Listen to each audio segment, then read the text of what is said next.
Insider information has leaked about the upcoming Harry Potter HBO TV series. Let's talk about it. How is it that a baby with no extraordinary magical talent was able to defeat the greatest wizard of all time? How did you escape with nothing but a scar? What's up, guys? Mike here. Welcome back to my channel for more Harry Potter videos and more pop culture videos. Hit the subscribe button right now. Let's get into it. Okay, so this morning I was casually scrolling through Reddit when I saw a very interesting thread on the new Harry Potter TV series. And this comes off the back of my last video, which was all about the casting rumors for Professor Snape. Go check out that video if you haven't already. There's some really interesting stuff in this Reddit thread, so I just wanted to go through it and give my thoughts around all of it. The thread is titled Insider Information on the Harry Potter HBO series. Essentially, this comes from a user who claims to be a producer in the television industry, I assume in the British television industry. They also say they are in a Discord group with other people in the television industry who kind of talk about upcoming jobs and upcoming opportunities and sort of share their learnings and stuff like that. Pretty good networking, I'd say. My brother says, it's not what you know, it's who you know. I see. And who does your brother know? Nobody. That's why he doesn't have a job.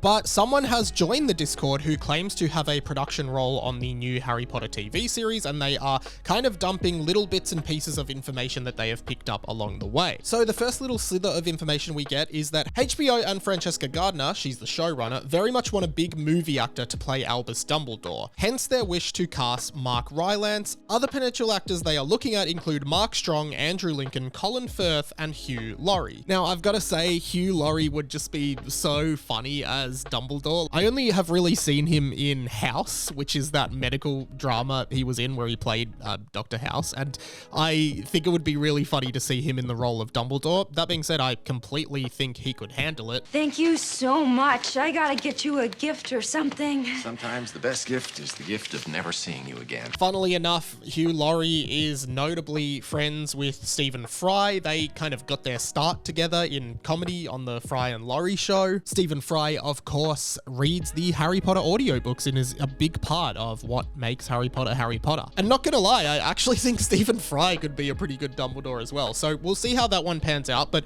I completely get why they would want a big name actor attached to that lead role, and I think it could really help with the marketing and promotion of the movie. I mean, Colin Firth would also be an amazing get as one of your major roles. But the other thing I think that is really tough is that this is possibly a 10 to 15 year role that someone is going to take on. I mean, Richard Harris signed up as the original Dumbledore and sadly passed away after 2 movies. So of course recasting is always an option, but in an ideal world, I think they would really want to have consistency and have someone there for the whole run. Alas. Earwax. The second bit of information we get is that the production team is very aware of the challenge in following up on Alan Rickman's iconic portrayal of Severus Snape. So their intention is to go in a slightly different direction with the casting, while still making sure to stay faithful to the core of Snape's character in the books, which is exactly why Papa Acedo is currently one of their top contenders for the role. Again, this definitely adds sort of fever to the rumors of Papa Acedo, and to be honest, I talked all about my thoughts on my last video about that, so go and check that out. Page 394. I completely understand the reasoning around this. Again, in that video, I talked about how Adam Driver is often considered the front runner for being Professor Snape, but I think that's just because him and even his character Kylo Ren look like Alan Rickman. I mean, I remember seeing Star Wars Episode 7 all those years ago, and as soon as I saw Kylo Ren and Adam Driver, everything from his appearance to his voice, I was just like, this guy should play Professor Snape. I want you to join me.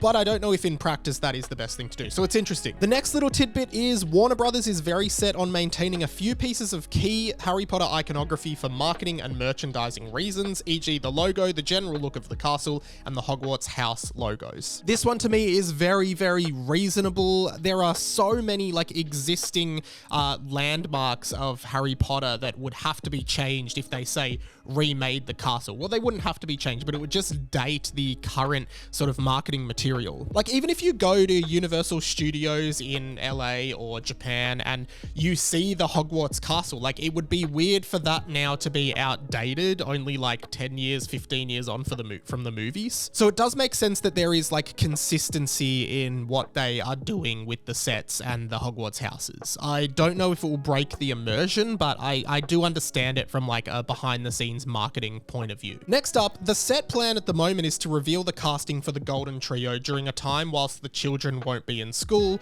so I'm guessing that's during either the Christmas or Easter school holidays. Nothing huge to report on this, but I completely understand. I think the main thing for everyone to remember is that there are 3 actors out there who are going to be playing Harry Potter, Ron Weasley, and Hermione Granger, and it is going to be an enormously high pressure thing for them for the rest of their lives. You've got dirt on your nose, by the way.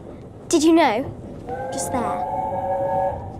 So for the studio to be really conscientious about how it is going to affect them, and they are definitely going to receive criticism. They are definitely going to be harassed and told that they are terrible. It just happens. So they need to be braced for that and prepared for that. And that's a really difficult thing for children to go through. Next up, the only British actors rule is very much in place. This is in reference to J.K. Rowling's original rule with the Harry Potter movies that she only wanted British actors in lead roles. She wanted it to be very, very British, and to be honest, they were very, very true to that. I don't think there are any like American actors throughout the whole series. So staying true to that is great, you know, helps the British television industry flourish, and that's awesome. They go on to say they're close to locking in a composer and costume designer. That's another one I've wondered about a lot, is like, will the John Williams iconic score for Harry Potter be reused, or will they have completely different new music, new motifs, new themes? Personally, I think there should be a lot of elements of the John Williams score, even if they are like reworked or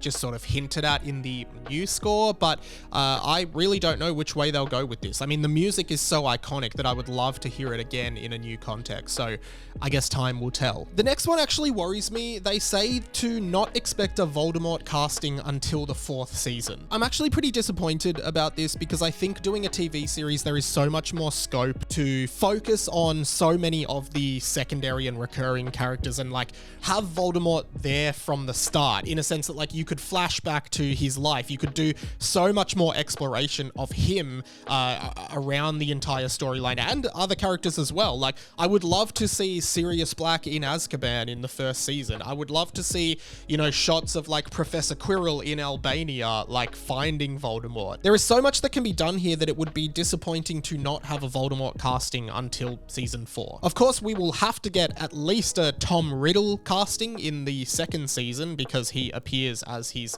Horcrux kind of spirit form. So I'm not quite sure about the accuracy of this one. I mean, even at the end of the 1st one, Voldemort will appear on the back of Quirrell's head. So they definitely will have to cast somebody to do this. It's really up in the air, but it's exciting to think about. I might actually leave it there. The last 3 on this list weren't super interesting for me, but go check out the thread. I will link it in the description to this video. Overall, I'm just so excited about this show. I cannot wait to see what they come up with here and what they're going to do. And stay tuned on this channel because I will be covering it right here as it comes. Whew, thank you so much for watching, guys. Hey, if you want more videos like this, hit the subscribe button. I do pop culture content 3 or 4 times a week on this channel, so definitely check it out. Hey, comment your thoughts on any of the topics that I have referenced here from that Reddit thread.